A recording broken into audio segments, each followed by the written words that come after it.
اسی طرح جو سودی معاملات کو لکھنے والا ہے، یعنی گویا کہ ایون کسی بھی درجے میں آپ اگر کوئی معاونت کر رہے ہیں اور سودی معاملے کے اندر آپ کا اپنا تعاون شامل ہے، تو آپ بھی اس گناہ کے اندر اتنے ہی شامل ہے جتنا سود کے لینے والا اور دینے والا. اور فرمایا کہ اس سود کے اوپر گواہی دینے والا ہے، وقال ہم سوا، یہ سب گناہ کے اندر برابر ہیں. ان سب کو گناہ گار کے اندر گناہ ہونے کے اندر ویسا ہی گناہ ہے جو سودی مال لینے اور دینے والوں کو. تو یہ اللہ تعالیٰ نے گویا کہ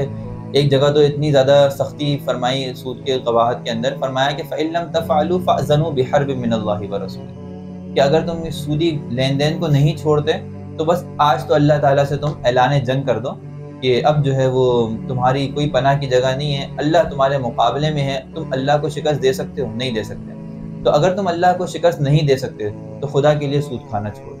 تو اتنا سخت اور اتنا جو ہے شدید گناہ ہے کہ قرآن اور حدیث اس کی قباحتوں سے بھرا پڑا ہے. اب ہم دیکھتے ہیں کہ معاملات کے اندر سب سے زیادہ جو ہے وہ منافع اور نفع خوری جو ہوتی ہے وہ سود کے ذریعے سے ہی ہوتی ہے. ہمارا پورا بینکنگ سسٹم نارملی جو ہے وہ انٹرسٹ بیس پہ چلتا ہے. یعنی میں کوشش یہ کروں گا کہ بہت ہی انداز عام فہم اور سہل ہو تاکہ ہمارے یہاں طلبہ اور ہمارا جو ہے ماشاءاللہ دینی حلقہ تو سنتا ہی رہتا ہے، ایک عام آدمی کو بھی سمجھ میں آئے کہ یہ سود کیوں حرام ہے، سود کے اندر کیا قباحتیں ہیں، اور بینکنگز جو ہے وہ کس طرح جو ہے وہ پروفٹ کماتی ہیں، اور کس طرح جو ہے وہ اسلامک بینکنگ کے اندر ایک بہت بڑا ڈیفرنس ہے پروفٹ کمانے کے اندر، وہ سود سے کس طرح اپنے آپ کو بچاتی ہیں. وہ ہے کہ ایک طرف سودی بینکاری ہے اور ایک طرف غیر سودی بینکاری ہے، اور ان دونوں کا ڈیفرنس کیا ہے میں انشاءاللہ کوشش کروں گا اس کے اوپر وضاحت سے آپ سے بات کروں. تو مفتی صاحب یہ بتائیں کہ شریعت کی نگاہ میں سود کسے کہتے ہیں، اور اسی طرح سے اس کی کوئی اقسام بھی ہے؟ دیکھیں سود جو ہے کہتے ہیں لغوی طور پہ سود کے معنی ہے بڑھنا اور زیادتی ہونا. یعنی کوئی بھی چیز بڑھا چڑھا کے یا زیادتی کے ساتھ ہو تو اس کو سود سے تعبیر کیا جا سکتا ہے. لیکن شرعی اصطلاح کے اندر سود کے معنی ہیں کہ انسان قرض دے اور قرض کے اوپر عقد کے اندر شرط لگا دے نفع کی یا بڑھوتری کی. مثال کے طور پہ میں آپ کو 1 لاکھ روپے قرضے کے طور پر دوں اور میں آپ کو اس شرط پہ دوں کہ میں واپس 1 لاکھ روپے نہیں لوں گا، بلکہ میں 1 لاکھ کے اوپر 1000 زیادہ لوں گا، یا 1 لاکھ پہ 10,000 روپے زیادہ لوں گا. یعنی آپ مجھ سے قرض لیں گے 1 لاکھ روپے لیکن ادا کریں گے 1,10,000. یہ شرط لگائے دینے والا، یہ ہاں دینے والا اس شرط کے اوپر آپ کو دے پیسہ. جیسے کہ بینکس کہ اگر آپ لون لیتے ہیں کنونشنل بینک سے، جب آپ لون لیتے ہیں تو لون آپ لیتے ہیں مثال کے طور پہ 10 لاکھ روپے، لیکن جب آپ پے کرتے ہیں واپس اس کو تو آپ 13 لاکھ روپے کبھی 15 لاکھ روپے پے کرتے ہیں. اور اس کے اندر بھی یہ ہوتا ہے کہ اگر آپ ٹائم ٹو ٹائم پے نہیں کرتے تو آپ کے اوپر پینلٹیز لگتی ہیں کہ بھائی کیونکہ آپ نے اس مہینے کے آخر تک اپنی انسٹالمنٹ پے کرنی تھی، آپ نے نہیں پے کری تو اب آپ کو 10 لاکھ روپے نہیں، اب آپ کو 10,50,000 روپے بھرنے پڑیں گے. تو یہ سود کی پہلی تعریف ہے کہ آپ کسی کو قرض دیں اور قرض کے اوپر نفع کی شرط لگا دیں. حدیث میں آتا ہے کل قرض جر نفعا فہو ربا، کہ ہر وہ قرض جو نفع کو کھینچتا ہو، یعنی جس کے اندر آپ قرضہ دیں اور قرضے کے بدلے میں کوئی نفع اس سے حاصل کرنے کی کوشش کریں تو وہ نفع جو ہے وہ صرف مالی نفع یا کسی بھی قسم کا نفع، حتیٰ کہ اس کے اندر مالی نفع ہونا بھی ضروری نہیں ہے. اگر آپ کسی کو قرض دے کر اس سے کوئی اور نفع اٹھانے کی کوشش کر رہے ہیں، جسمانی نفع اٹھانے کی کوشش کر رہے ہیں، اس سے سروسز لینے کی کوشش کر رہے ہیں، اخلاقی نفع اٹھانے کی کوشش کر رہے ہیں، حتیٰ کہ یہ بھی سود کی تعریف میں داخل ہے. بہت قوی بات ہے یہ کہ مثال کے طور پہ آپ چاہتے ہیں کہ میں اس کو قرضہ دوں گا لیکن اس کے بدلے فلاں فلاں چیزوں میں مجھے فائدہ ہونا چاہیے، یا فلاں فلاں ایگریمنٹ یہ مجھ سے کرے، یا فلاں فلاں رشتہ میں چاہتا ہوں کہ وہ کرے لیکن یہ کر نہیں رہا، تو چلو اس کو سودی قرضہ دے دیتا ہوں، قرض دیتا ہوں، اور اب یہ جو ہے وہ جب ان سے قرض لے گا تو میرا تابع دار ہو جائے گا، میرا ماتحت ہو جائے گا، پھر میں اسے کہوں گا فلاں مجھے رشتہ چاہیے اور تم اس کا انکار نہیں کر سکو گے قرض کی وجہ سے. تو یہ بھی نفع میں داخل ہے. تو قرض سے حاصل ہونے والا کسی بھی قسم کا نفع ہو وہ سود کے اندر داخل ہے، حدیث میں اس سے منع کیا گیا. اسی طرح دوسری سود کی صورت یہ ہے کہ جس کو امام ابو حنیفہ رحمۃ اللہ علیہ نے قدر مع الجنس سے تعبیر کیا ہے کہ جہاں بھی بیع و شراء اس طور پر ہو کہ دونوں طرف جنس ایک ہی ہو، جیسے گندم کو گندم کے بدلے میں، جو کو جو کے بدلے میں، یا کوئی بھی ایسی جنس مثال کے طور پہ چاول کو چاول کے بدلے میں، چینی کو چینی کے بدلے میں بیچا جائے لیکن کمی زیادتی کے ساتھ. سمجھ آئی؟ دونوں طرف ایک ہی جنس ہو اور دونوں طرف وہ چیزیں وزنی ہوں یا کیلی ہوں، یعنی جن کو وزن کے آج کل کے دور میں کلو کے حساب سے تول کر بیچا جاتا ہو، تو وہ چیز وزنی اور کیلی ہوں اور وہ جنس بھی ایک ہو. تو اب اگر دونوں شرط پائی جا رہی ہیں تو اس کے اندر کمی زیادتی بھی حرام ہے اور اس کے اندر جو ہے وہ ادھار بھی حرام ہے، دونوں چیزیں حرام ہیں. یہ سود کی دو قسمیں ہو گئی. ایک اگر کمی زیادتی کے ساتھ آپ بیچیں گے اس کو, مثال کے طور پہ میں نے آپ سے 10 کلو گندم خریدی اور میں اس کے بدلے میں آپ کو 20 کلو گندم دیتا ہوں, تو یہ کمی زیادتی کے ساتھ سودی معاملہ ہوا, اور اس معاملے کو ربا الفضل کہا جاتا ہے, یعنی کمی زیادتی کے ساتھ بیچنا اور سود حاصل کرنا. دوسری صورت اس کی کیا ہوتی ہے کہ میں آپ کو گندم کے بدلے گندم بیچ رہا ہوں اور دونوں طرف جو ہے وہ کیا کہتے ہیں جنس ایک ہی ہے, لیکن میں ادھار بیچ رہا ہوں, یعنی آپ کو گندم آپ کی نقد لے رہا ہوں اور اپنی گندم آپ کو ادھار دے رہا ہوں. تو یہ چیز ہوتی ہے ربا النسیہ, یعنی میں آپ کو جو ادھار دے رہا ہوں اور ادھار کے اندر یعنی جہاں جنس اور قدر دونوں شرطیں موجود ہیں, دونوں طرف وزنی چیزیں ہیں, دونوں طرف جنس ہیں, تو اس کے اندر کمی زیادتی بھی حرام ہوتی ہے, اس میں ادھار بھی حرام ہوتا ہے. یہ یدن بھی یدن ہی صحیح ہے. تو یہ دونوں صورتیں سود کہلاتی ہیں, یعنی ربا الفضل بھی سود ہے, یعنی آپ کمی زیادتی کے ساتھ جب دونوں طرف ایک ہی جنس کی چیزیں ہوں تو نہیں بیچ سکتے. اسی طرح آپ پیسوں کے بدلے پیسہ اگر بھیج رہے ہیں, میں آپ کو پی کے آر لے رہا ہوں آپ سے مثال کے طور پہ 10,000 روپے, تو میں آپ کو بدلے میں پی کے آر اگر دے رہا ہوں تو پاکستانی کرنسی دے رہا ہوں تو 10,000 ہی دوں گا, اور یہ ہاتھ در ہاتھ ہونا چاہیے, ادھار بھی نہیں ہونا چاہیے. تو اگر میں معاملہ کر رہا ہوں, ڈیل کر رہا ہوں آپ سے, اور اس کے اندر جو ہے وہ کمی زیادتی کرتا ہوں, تو میں ربا الفضل کا شکار ہو جاتا ہوں, میں سود کھاتا ہوں وہ کمی زیادتی کے ساتھ. اور اگر میں اس کے اندر ادھار کا معاملہ کرتا ہوں تو میں اس کے اندر ربا النسیہ کا شکار ہو جاتا ہوں, یعنی میں اس کے اندر پروفٹ حاصل کر رہا ہوں ادھار کر کے, تو یہ پروفٹ حاصل کرنا ادھار کر کے یہ حرام ہے, دونوں صورتیں ناجائز ہیں. اچھا, یہ وزنی اور کیلی کی بات کی نا آپ نے, وہ چیزیں جو وزن کی جاتی ہے, ویٹ یا جو چیزیں ناپی جاتی ہے, اگر بالفرض ایک طرف بکری ہے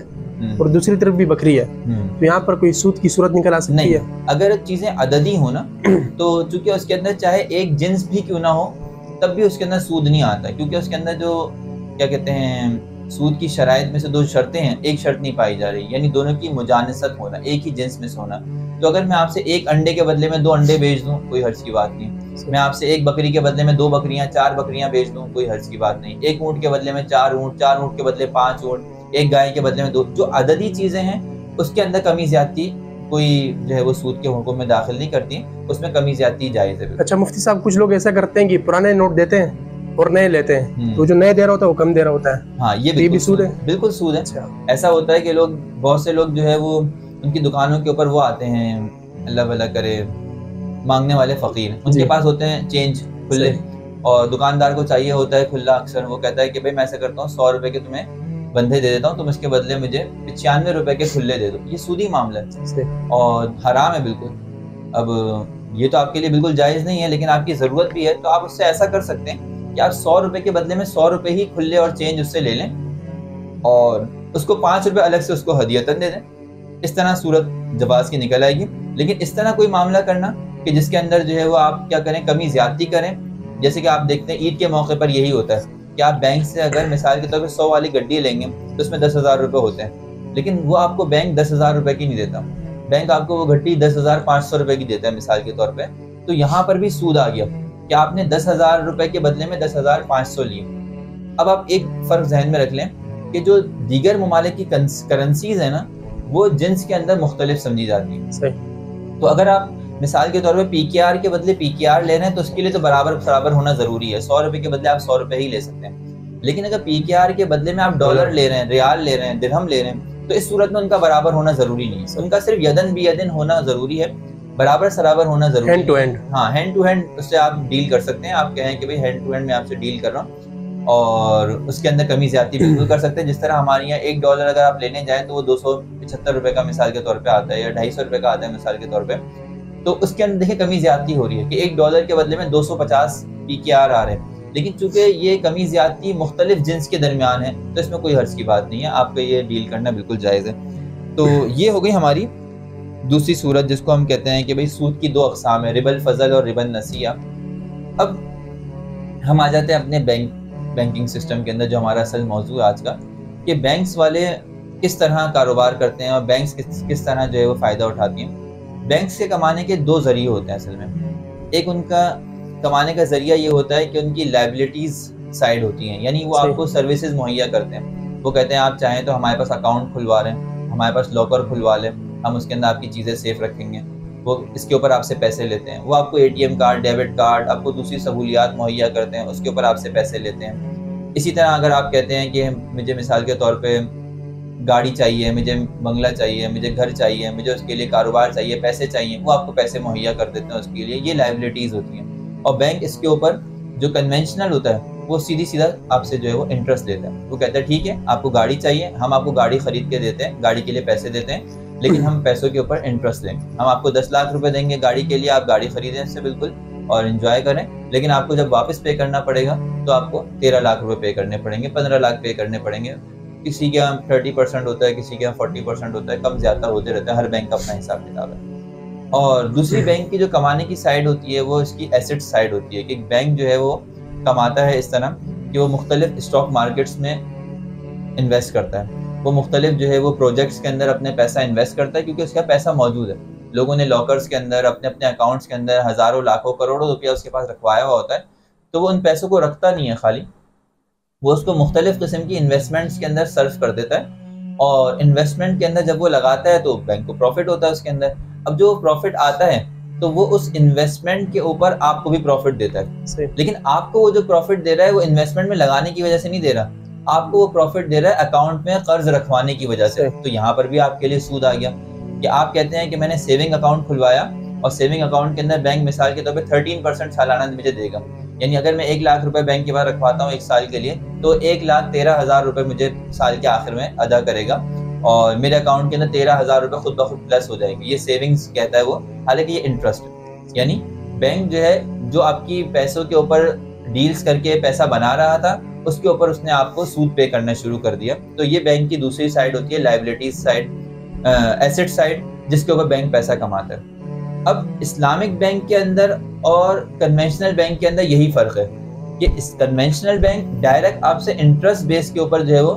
پروفٹ وصول کرتا ہے اور آپ کو انٹرسٹ پے کرتا ہے. یعنی جب وہ آپ سے فائدہ اٹھاتا ہے تو آپ کو سود دیتا ہے، اور جب آپ اس سے کوئی فائدہ اٹھا رہے ہوتے ہیں تو وہ آپ سے سود لے لیتا ہے. یعنی اس کا سمپل فارمولا ہے کہ سود دو اور آپ کا جو کام ہے وہ ہو جائے گا، ہم آپ کو جتنے پیسے چاہیے دے دیں گے، لیکن آپ کو سود پے کرنا پڑے گا. اگر ہم اس سے کوئی کام لیں، ہم کہیں ہم آپ کے پیسوں کے اوپر فائدہ اٹھا رہے ہیں، ہم آپ کے پیسے انویسٹمنٹ کر رہے ہیں، ہم آپ کے پیسے مختلف کاموں میں لگا رہے ہیں، تو کہتے ہیں ٹھیک ہے ہم لگا رہے ہیں، ہم آپ کو اس کے اوپر سود پے کریں گے، آپ اس سے اپنا ضروریات پوری کریں. جبکہ اسلامک بینکنگ جو ہے وہ بجائے انٹرسٹ کے نان انٹرسٹ بیسڈ ہوتے ہیں. یعنی وہ سود کی بجائے جو اسلام کے اندر جائز صورتیں ہیں پروفٹ حاصل کرنے کی، مضاربت ہے، مشارکت ہے جس کو ہم مضاربہ فائنینس کہتے ہیں، مشارکہ فائنینس کہتے ہیں، مرابحہ فائنینس کہتے ہیں، یا حوالہ فائنینس کہتے ہیں. یہ 4 صورتیں ہیں جس کے اندر اسلامی طریقے سے آپ فائدہ اٹھا سکتے ہیں. مثال کے طور پہ آپ یہی صورت لے کے، آپ نے مثال کے طور پر گاڑی چاہیے تھی، آپ کنونشنل بینک کے پاس گئے، اس نے سیدھا سیدھا آپ کو کہا آپ کو 10 لاکھ کی گاڑی چاہیے، 10 لاکھ ہم پے کرتے ہیں، لیکن آپ ہمیں واپس سود کے ساتھ 13 لاکھ روپے پے کریں گے. آپ نے کہا ٹھیک ہے اوکے ہو گیا، ڈیل ڈن ہو گئی، آپ نے سود جو ہے وہ پے کرنے پر آپ نے راضی ہو گئے. تو گویا کہ آپ نے اس طرح اللہ تعالیٰ کی جو ہے وہ ایک نافرمانی کا کام اپنے گلے میں کر لیا، یعنی اپنے جو ہے وہ گلے کا طوق بنا لیا ایک طرح سے. لیکن اگر آپ یہی کام لے کے کسی اسلامک بینک کے پاس جاتے ہیں اور کہتے ہیں مجھے گاڑی چاہیے، تو وہ آپ کو 2-3 اپرچونیٹیز دے گا. وہ آپ کو یہ کہے گا کہ اس کی کئی صورتیں ہو سکتی ہیں. ایسا کرتے ہیں کہ ہم دونوں مل کر ایک گاڑی خرید لیتے ہیں، یہ ہے مشارکہ فائنینس، یعنی شراکت داری کے ساتھ ہم دونوں مل کے گاڑی خریدتے ہیں. اب مثال کے طور پہ ہم دونوں مل کے 10 لاکھ کی گاڑی خریدتے ہیں، اس میں 1 لاکھ روپے آپ ڈالیں، 9 لاکھ روپے ہم ڈالیں گے. بینک آپ کو یہ کہتا ہے ٹھیک ہے نا، آپ 1 لاکھ روپے ڈالیں، 9 لاکھ روپے ہم آپ کو ڈالیں گے، ہم دونوں مشارکت کے ساتھ ایک جو ہے وہ گاڑی خرید لیتے ہیں. اس کے بعد جو 9 لاکھ روپے میں نے پے کیے ہیں گاڑی کے اندر، گویا کہ 10% شیئر آپ کے ہیں اور 90% شیئر بینک کے ہیں. بینک یہ کہتا ہے کہ آپ مجھ سے وہ شیئرز خریدتے رہیں، آپ منتھلی انسٹالمنٹ مثال کے طور پہ 1 لاکھ روپے پے کریں اور آپ مجھ سے یہ گاڑی خرید لیں. جب آپ کی ساری کے سارے شیئرز خرید لیں گے، مکمل گاڑی آپ کے نام ہو جائے گی. تو اب دیکھیں بینک نے وہی کام کیا کہ آپ کو ایک چیز لے کر اس نے پروفٹ کے ساتھ بیچی، لیکن اس نے ایک اسلامی طریقے سے بیچی، اور اس نے مشارکہ فائنینس کو اختیار کرتے ہوئے شراکت داری کے رولز کو اپنایا، اور اس میں شرعی اعتبار سے کوئی قباحت نہیں ہے، کوئی اس میں جو ہے وہ خرابی نہیں ہے. اچھا، دوسرا طریقہ بینک کے پیسہ کمانے کا ہے مضاربہ فائنینس. مضاربہ کیا ہے؟ شریعت کی ایک اصطلاح ہے، یعنی ایک کا عمل اور دوسرے کا پیسہ. یعنی آپ کہتے ہیں بینک کو کہ ٹھیک ہے آپ کے جو پروجیکٹس ہیں آپ اس کے اندر ہمارا پیسہ لگائیں اور ہم آپ کے ساتھ پروفٹ اور لاس بیسس پہ شریک ہیں. یعنی اگر آپ کو اس انویسٹمنٹ کے اندر فائدہ ہوگا تو ٹھیک ہے، پروفٹ کے اندر میں بھی شریک ہوں، اور اس کا شیئر آپ پہلے سے متعین کر لیتے بینک کے ساتھ. مثال کے طور پہ وہ کہتا ہے 80-20 کا شریک شراکت داری ہوگی کہ ہم مثال کے طور پہ کسی پروجیکٹ کے اندر, کسی ریئل اسٹیٹ کے اندر, یا کسی جو ہے وہ کمپنی کے اندر, کسی انڈسٹری کے اندر آپ کا پیسہ لگائیں گے, اور اس کے اندر جو بھی ہمیں پروفٹ ہوگا اس پیسہ لگانے کے اوپر 80% بینک کہتا ہے ہمارا ہوگا. پرسنٹ کے حساب سے, پرسنٹ کے حساب سے. اگر اس حساب سے نہ ہو تو نہیں, متعین نہیں ہو سکتا, کیونکہ مضاربت کے اندر جو ہے وہ پرسنٹیج کے حساب سے جو ہے نفع پروفٹ متعین ہوتا ہے, اور قیمت کے حساب سے متعین نہیں کر سکتے آپ. تو پرسنٹیج ہوتی ہے کہ جو بھی پروفٹ ہوگا اس کے اندر 80% بینک کا پروفٹ ہوگا اور 20% جو ہمارا انویسٹر ہے اس کا پروفٹ ہوگا. تو اب بینک آپ کو پے کرتا ہے, لیکن اس کے اندر وہ یہ نہیں کہتا کہ ہم آپ کو فکس پروفٹ دیں گے. وہ یہ کہتے ہیں جو بھی ہمیں نفع ہوا اس کے اندر پرسنٹیج کے حساب سے آپ شریک ہوں گے, اور بالفرض اگر نفع نہیں ہوتا, لاس ہو جاتا ہے, تو لاس میں بھی آپ شریک ہوں گے. شریعت اس کو بالکل جائز کہتی ہے. اب یہ سارے ضابطے اور قاعدے وہ ہیں. اسی طرح اگر آپ مرابحہ فائنینس دیکھیں گے تو مرابحہ کے اندر بھی اسی طرح ہوتا ہے. تو یہ شرعی جو ہیں اصطلاحات ہیں اور یہ بالکل جائز ہیں. اس طرح پروفٹ کمانے کے اندر وہ خرابیاں نہیں ہیں جو انٹرسٹ میں خرابیاں ہیں. انٹرسٹ میں خرابیاں کیا ہے؟ انٹرسٹ کے اندر خرابی یہ ہے کہ چند ہاتھوں کے اندر سارا کا سارا پیسہ آ جاتا ہے. یعنی جو امیر ہے وہ امیر سے امیر تر ہوتا چلا جاتا ہے, کیونکہ اس کے پاس تو پیسہ ہی, ان کے اوپر پیسہ آتا جاتا ہے, وہ قرض کے اوپر قرضہ چڑھاتا جاتا ہے, اور اگلا بندہ جو قرض کے اندر دبتا چلا جاتا ہے وہ غریب سے غریب تر ہو جاتا ہے. تو ایک خرابی اس کے اندر یہ ہوتی ہے کہ چند ہاتھوں کے اندر جو ہے وہ پیسہ آ جاتا ہے. بہت سے لوگ یہ بھی کہتے ہیں کہ یار ظاہری طور پہ چلو ایک بندے کی مجبوری تو پوری کر رہے ہیں. ہاں, لیکن مسئلہ یہ ہے کہ اس کے اندر اس کی مجبوری پوری کر رہے ہیں, لیکن اس کے مجبوری کا ناجائز فائدہ اٹھانے کی شریعت اجازت نہیں دیتی. تو چند ہاتھوں میں پیسہ جمع ہو جائے, شریعت اس کو پسند نہیں کرتی کہ جو امیر ہے وہ امیر سے امیر تر ہوتا چلا جائے, جو غریب ہے وہ غریب سے غریب تر ہو جائے. شریعت یہ چاہتی ہے کہ قوم کے اندر ایک بیلنس بنا رہے, اور یہی وجہ ہے کہ آپ نے جو فقہاء اسلامی جو سلطنتوں کے جو حکمران ہوتے تھے ان کو جب اللہ کے رسول نے خطوط لکھے اپنے گورنرز کو کہ اپنے قوم سے صدقات وصول کرے تو ان کا کیا کریں, آپ نے فرمایا خذھا من اغنیائہم وردھا الی فقرائہم, کہ انہی کے مالداروں سے لو اور ان کے فقیروں کے اوپر خرچ کرو, تاکہ قوم کے اندر جو مالدار طبقہ ہے وہ تھوڑا سا نیچے آ جائے, بیلنس ہو جائے اس کا, اور جو غریب طبقہ ہے وہ تھوڑا اوپر بڑھ جائے, ان کا لائف سٹائل تھوڑا بہتر ہو جائے. تو جب ایک بیلنس رہے گا, فضا رہے گی, تو انشاءاللہ جو ہے معاملات جو ہے وہ بالکل صحیح رہیں گے, اور ظلم اور جبر اور اسی طرح جو ہے وہ اپنی قوت کا ناجائز استعمال, یہ سارے عناصر ختم ہو جائیں گے. اب میرے ایک کزن ہیں, انہوں نے ایک موقع پہ مجھے اشکال کیا, کہنے لگے کہ اللہ تعالیٰ نے جو ہے وہ سب کو برابر ہی کیوں نہیں دے دیا, یعنی اللہ تعالیٰ انصاف کرتا اور سب کو برابر پیسہ دے دیتا تو یہ جھگڑے اور یہ جو خرابیاں ہوتی ہی نہیں, اور ہر آدمی کے پاس جو ہے وہ مساویانہ مالداری ہوتی تو بہت سارے مالیاتی مسئلے اور بہت سارے جو ہمارے اخلاقی جرائم ہیں ہو سکتا ہے وہ ختم ہو جاتے ہیں. تو میں نے اس سے جواب میں یہی عرض کیا کہ بھائی دیکھو, اگر ہر آدمی کے پاس ہی مثال کے طور پہ لینڈ کروزر ہوتی تو ہمارے جوتے کون سیتا, ہمارے روڈ کون بناتا, ہمارے جو ہے وہ مثال کے طور پہ کپڑے کون سیتا, فیکٹریوں میں کام کون کرتا. ہر بندہ یہ کہتا ہے میرے پاس تو اپنا مال موجود ہے, مجھے کوئی ضرورت ہی نہیں ہے کام کرنے کی, محنت کرنے کی. تو یہ تو ناممکن تھا کہ ہر آدمی کو لیول کے تو حساب سے, مالیاتی حساب سے برابر پیدا کر دیا جاتا ہے یا برابر مال دے دیا جاتا ہے. دنیا کا نظام زندگی چل نہیں سکتا تھا. نظام زندگی چلانے کے لیے ایک دوسرے سے حوائج اور ضروریات کا کنیکٹڈ ہونا ضروری ہے. مثال کے طور پہ ہمارے حضرت احمد اللہ علیہ فرمایا کرتے تھے کہ دیکھو ہم لوگ جو ہے وہ کتنی ساری ہمارے پاس چیزیں ہوتی ہیں اور وہ ہم جگہ جگہ سے لے کر آتے ہیں. مثال کے طور پہ تم اگر کوئی دکان کھول رہے ہو اور وہ کپڑے کی دکان ہے, تو یہ نیت نہ کرو کہ میں پیسہ کمانا چاہتا ہوں, یہ نیت کرو کہ میں لوگوں کی کپڑے کی ضرورت پوری کرنا چاہتا ہوں. صحیح. اب لازمی سی بات ہے ہر بندہ بیٹھ کے کپڑے نہیں بیچ سکتا, نہ بنا سکتا ہے, لیکن چاہیے ہر بندے کو کپڑے. تو اگر تم یہ نیت کرو گے تو ایک کار خیر ہوگا کہ تم ہر بندے کے کپڑے کی ضرورت پوری کرو, لیکن تم ہر ایک کے کپڑے کی ضرورت پوری کرو, تمہارے جوتے کی ضرورت اگلا پوری کرے گا, تمہارے چشمے کی ضرورت وہ تیسرا پوری کرے گا. تو ہر ایک کی ضروریات لوگوں کے اندر تقسیم ہے, اور جو آدمی مارکیٹ کے اندر جو بھی مینوفیکچر لے کے بیٹھا ہوا ہے, جو بھی پروڈکٹ لے کے بیٹھا ہوا ہے, وہ ہے کہ ایک ضرورت کا ایک ہب لے کر بیٹھا ہوا ہے.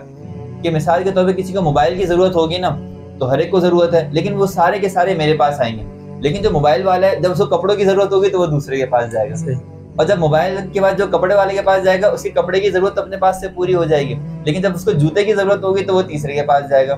تو نظام زندگی لوگ ایک دوسرے سے مربوط اسی طرح رہیں گے کہ جب دوسرے ایک دوسرے کی ضروریات پوری کریں. تو شریعت نے یہی ضابطہ رکھا کہ بھائی سب کو مال برابر نہیں دیا, کچھ کو کم کچھ کو زیادہ اس کے اپنے نصیب کے حساب سے دیا، لیکن اس کو بیلنس رکھنے کی ترتیب اس طرح بنائی کہ سود کو اور ایسے عناصر کو بالکل حرام کر دیا کہ جس سے مال چند ہاتھوں کے اندر آ جائے۔ تو شریعت کبھی بھی نہیں چاہتی کہ مال جو ہے وہ چند ہاتھوں میں آ جائے، اور جب تک سودی نظام چلتا رہے گا یہ خرابی برقرار رہے گی۔ اس وقت دنیا دیکھیں IMF کی، ورلڈ بینک کی محتاج کیوں ہو گئی؟ اس لیے کہ ان چند سودی اداروں نے پوری دنیا کو قرض دے دے کر اور اس کے اوپر پروفٹ بنا بنا کر اپنے آپ کو اتنا مضبوط کر لیا کہ آج عالمی طور پہ، معاشی طور پہ ہم ان کے محتاج ہو کے رہ گئے، اور ان کے اندر جو ہے وہ ہمارے جو ہے وہ مفادات اور ہمارے بہت سارے ہماری جو ہے کیا کہتے ہیں اسٹریٹجک پالیسیاں اس کے اندر پھر وہ اثر انداز ہوتے ہیں، کیونکہ ہم ان کے معاملات میں محتاج ہوتے ہیں۔ سی مفتی صاحب، آپ اتنی خوبصورت گفتگو فرما رہے ہیں، تو یہ بتائیں کہ آپ کسی دارالاسلام میں کام بھی کرتے ہیں؟ الحمدللہ تقریباً عرصہ 15 سال ہو گئے۔ حضرت مفتی شاہد امین صاحب دامت برکاتہ، حضرت شیخ الحدیث مولانا زکریا نور اللہ مرقدہ، آپ جانتے ہیں فضائل اعمال کے مصنف اور بہت بڑے اپنے وقت کے شیخ الحدیث، قطب الاقطاب، اور بڑے اللہ نے ان سے دین کے کام لیے، تبلیغ کے کام لیے۔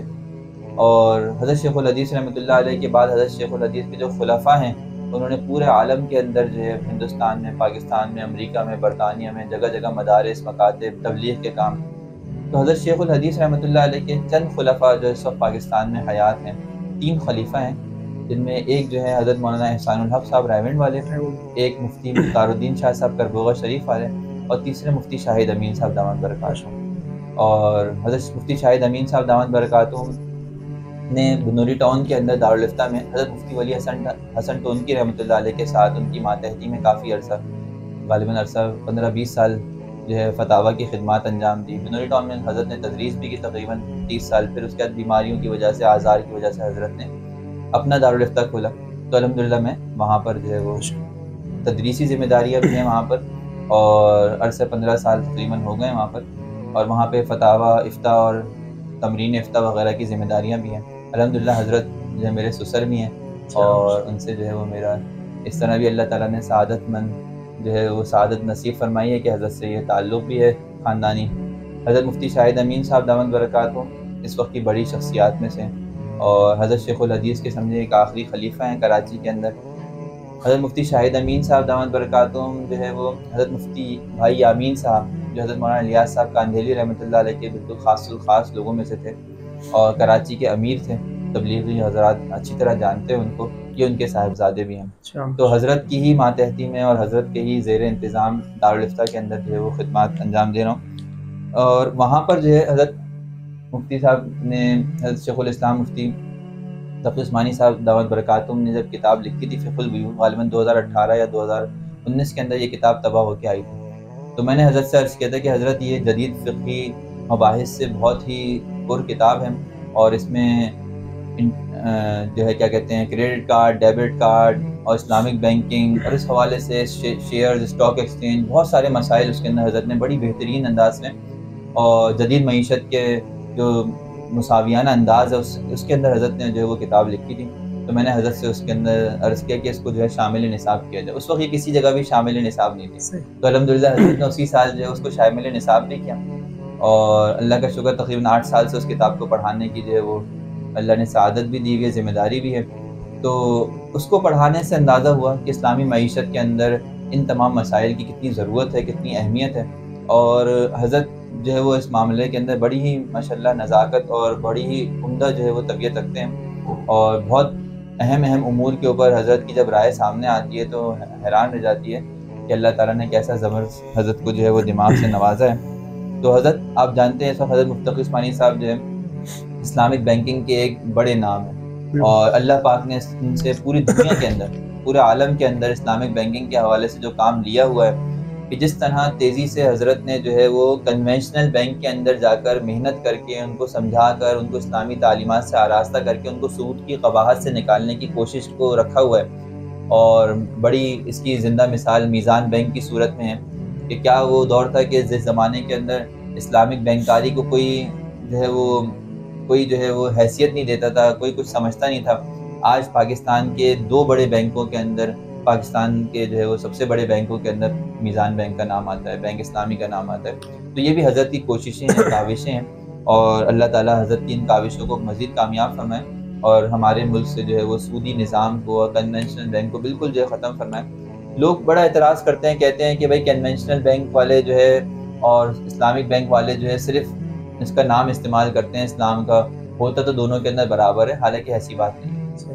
دونوں کے اندر زمین آسمان کا فرق ہے، ایک میں جائز اور ناجائز طریقوں کی رعایت رکھی جاتی ہے اور دوسرے کے اندر جائز ناجائز طریقوں کی کوئی رعایت رکھی نہیں ہے۔ میں آپ کو ایک چھوٹی سی مثال دوں کہ ایک ذبیحہ ہے، یعنی ایک قربانی ہے جس کو انسان جو ہے بسم اللہ اللہ اکبر پڑھ کے ذبح کرتا ہے، اور ایک ہے جس کو بغیر بسم اللہ کیے ذبح کر دیا جائے۔ تو جو ذبیحہ ہے وہ زکیہ کہلاتا ہے، پاکیزہ جانور ہے، اس کو کھانا حلال ہے، اور جس کو بسم اللہ چھوڑ دیا جائے، بغیر بسم اللہ کے اس کو جو ہے ذبح کر دیا جائے اور بسم اللہ نہ پڑھی جائے، وہ مردار کہلاتا ہے، اس کو کھانا حرام ہو جاتا ہے۔ دیکھنے میں بظاہر کوئی فرق نہیں لگتا، دونوں جانور ایک جیسے ہی پڑے ہوئے ہوتے ہیں سامنے،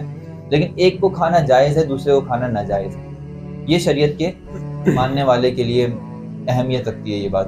کہ ایک کو اللہ تعالیٰ حلال فرماتے ہیں، دوسرے کو فرماتے ہیں وَلَا تَأْكُلُوا مِمَّا لَمْ يُذْكَرِ اسْمُ اللَّهِ عَلَيْهِ، کہ جس پر اللہ کا نام پڑھا نہ جائے وہ تمہارے لیے کھانا حرام ہے، جائز نہیں ہے۔ اسی طرح سود کے لیے جب حرمت کے احکام آ گئے تو اس کا مطلب ہمیں اپنی معاملات کے اندر ان طریقوں کو اختیار کرنا پڑے گا جو جائز ہیں، اور ایسا نہیں ہے کہ یہ معاملہ ابھی آیا، اللہ کے رسول کے زمانے میں بھی اس طرح کے بعد کچھ واقعات آئے۔ میں آپ سے ایک واقعہ حضرت ابو سعید خدری رضی اللہ تعالیٰ عنہ کا عرض کروں۔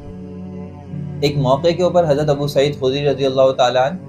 ایک بہت ہی عمدہ کھجور، برنی کھجور لے کر آئے نبی کریم صلی اللہ علیہ وسلم کے پاس۔ آپ صلی اللہ علیہ وسلم نے عرض کیا کہ یہ کھجوریں کہاں سے آئیں، کیونکہ وہ تھے غریب اور ان کے پاس اتنی عمدہ کھجوریں ہو نہیں سکتی تھیں۔ تو آپ صلی اللہ علیہ وسلم حیران تھے کہ ان کے پاس اتنی عمدہ کھجوریں کیسے آئیں۔ تو انہوں نے کہا میرے پاس ردی کھجوریں بہت زیادہ تھیں، 3-4 سا ان کے پاس ردی کھجوریں تھیں، میں نے وہ بیچی اور اس کے بدلے میں یہ برنی کھجور میں نے خرید لی۔ آپ صلی اللہ علیہ وسلم فرمایا ذاک صریح الربا، کہ یہ تو خالص سود ہے۔ کیوں؟ وہی والی بات کہ دونوں طرف کھجور کی بے کھجور کے بدلے تھی، لیکن کمی زیادتی کے ساتھ، کہ ایک طرف 3 کلو ہے اور ایک طرف مثال کے طور پہ 1 کلو ہے، تو یہ ربا الفضل تھا، کمی زیادتی کے ساتھ سود کے اندر داخل ہو گئے۔ تو حضرت ابو سعید خدری فرمانے لگے میں پریشان ہو گیا کہ اللہ کے رسول میں نے تو اس طرح بے کر لی، اگر اس کے بے کا کوئی صحیح طریقہ تھا تو وہ کیا تھا، جائز طریقہ کیا تھا؟ آپ نے فرمایا کہ تم پہلے ان ردی کھجوروں کو بیچ دیتے اور پھر اس رقم سے جا کے یہ برنی کھجور خرید لیتے تو تمہارے لیے جائز ہو جاتی۔ اب دیکھیں بظاہر ان نتیجے کے اعتبار سے یا انجام کار کے اعتبار سے دونوں صورتیں ایک جیسی لگ رہی ہیں، جس کو آپ کہہ رہے ہیں کان یہاں سے پکڑو یا گھما کے یہاں سے پکڑو، ان دی اینڈ ہوا یہی کہ ان کے پاس برنی کھجوریں آئیں اور ردی کھجوریں چلی گئیں، لیکن پہلا طریقہ بالکل ناجائز تھا کیونکہ اس کے اندر صراحتاً سودی معاملہ تھا، اور دوسرا طریقہ اللہ کے رسول صلی اللہ علیہ وسلم کی جو ہے اس ہدایت کے مطابق بالکل جائز ہے، کیونکہ اس کے اندر 2 الگ الگ عقد کے اندر وہ چیز خریدی گئی ہے۔ اچھا مفتی صاحب، ایک واقعہ سامنے آتا ہے کہ بہت بڑی شخصیت ہے، سروق و تاج ہماری، بہت بڑے مبلغ بھی ہیں، مولانا طارق جمیل صاحب، انہوں نے ایک بات فرمائی تھی کہ سود دینا تو جائز ہے لیکن لینا جائز نہیں ہے، تو لوگوں نے تنقید کا نشانہ بنایا، تو اس حوالے سے جو ہے نا آپ کی کیا رائے ہے؟ اصل میں وہ جو حضرت کی ویڈیو ہے نا وہ غلط عنوان سے اور کچھ کاٹ کر جو ہے وہ پیش کی گئی ہے۔ حضرت نے جو بات کی ہے نا وہ فتح الملہم کے اندر حضرت شیخ الاسلام صاحب نے بھی وہی بات لکھی ہے،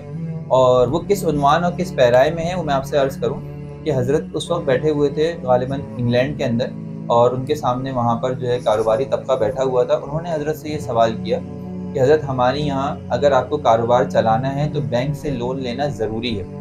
اور اس کے بغیر آپ کاروبار کی سٹارٹ یا بزنس اپنا سٹارٹ نہیں کر سکتے، یہ آپ کے لیے کمپلسری ہے کہ آپ بینک لون کو اس میں شامل کریں۔ تو اب جب ہم لون لیتے ہیں تو اس کے اندر ہمیں اس کو سود دینا پڑتا ہے، یعنی جب ہم ان سے لون لے کر بینک سے جو ہے وہ اپنا کاروبار سٹارٹ کریں گے تو اس لون کے اوپر ہمیں خود کچھ نہ کچھ سود پے کرنا پڑے گا، سود دینا پڑے گا۔ تو حضرت نے اس کے جواب میں یہ فرمایا کہ بعض معاملات کے اندر سود دینا جائز ہے، یعنی یہ بالکل ایسا ہی ہے کہ انسان عام حالات میں رشوت دینا اس کے لیے جائز نہیں ہے، الراشی والمرتشی کلاہما فی النار، نہ لینا جائز ہے نہ دینا جائز ہے، لیکن لینا کسی بھی حالت میں جائز نہیں ہے۔ ہاں بعض صورتوں میں علماء نے رشوت دینے کی اجازت دی ہے کہ جہاں پر ایک ایسی مجبوری ہو، ایک ایسی معذوری ہو کہ بغیر رشوت کے کام ہو ہی نہ سکتا ہو،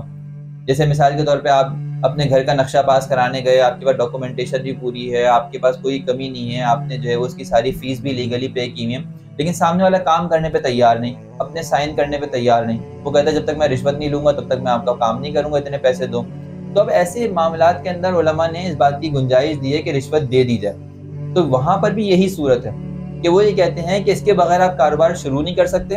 اور اگر آپ کاروبار شروع کرنا ہے تو آپ کو سود دینا پڑے گا۔ تو یہاں بدرجہ مجبوری کہ آپ جو ہے ان کو سود پے کر رہے ہیں، تو یہ سود پے کرنا جائز ہے، اور آپ کا کاروبار کیونکہ آپ کی اپنی آمدنی اور اپنی پروڈکٹ کے اوپر منافع کے اوپر منحصر ہے، وہ پروڈکٹ بھی حلال ہوگی اور اس سے حاصل ہونے والا منافع بھی حلال ہوگا۔ مفتی صاحب کاروبار سود لینا کسی بھی صورت میں جائز نہیں،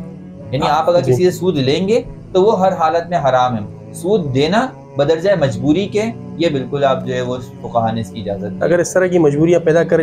کی جاتی ہیں تو اس طرح تو ہر چیز بندہ کر لے، کیا نہیں، ایسا مجبوری ہے مجبوریاں پیدا کرنا ناجائز ہے نا۔ جی جو آدمی اس طرح کی مجبوریاں پیدا کر رہا ہے وہ تو حرام ہے۔ لیکن میں نے آپ سے عرض کیا کہ حضرت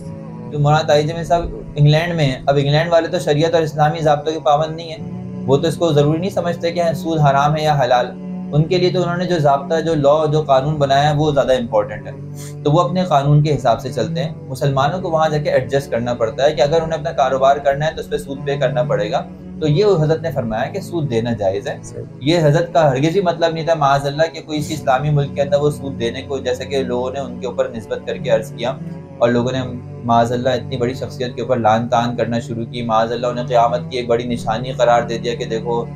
تمہارے جو ہے علماء جو ہے وہ سود دینے اور لینے کو جائز قرار دے رہے ہیں۔ ایسی بات ہرگز بھی نہیں ہے۔ وہ سود نہ لینے کو جائز سمجھتے ہیں نہ دینے کو جائز سمجھتے ہیں، البتہ مجبوری کی حالت میں سود پے کرنے سے اس کا جو اپنا کاروبار ہے وہ حرام نہیں ہوگا۔ اتنی سی بات حضرت نے عرض کی۔ صحیح، تو مفتی صاحب بہت سی باتیں ڈسکس کر لی۔ تو محترم ناظرین، ہم سودی معاملات کے اندر اس طرح سے گرفتار ہو چکے ہیں